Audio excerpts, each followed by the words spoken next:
What's the meaning of blockage?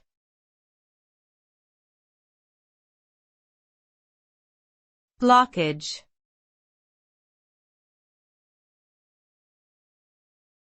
Blockage.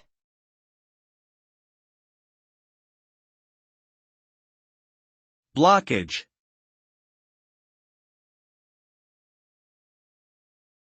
Blockage.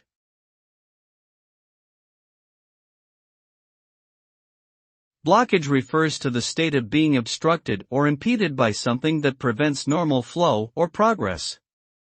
This term can refer to physical blockages, such as blockages in pipes, arteries, traffic, or other channels of movement, or it can refer to abstract blockages, such as mental, emotional, or creative blockages that prevent a person from performing effectively or achieving their goals.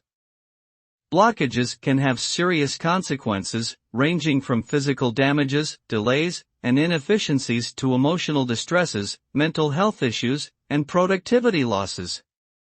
Proper identification and removal of blockages are crucial for maintaining healthy and smooth functioning in various domains of life.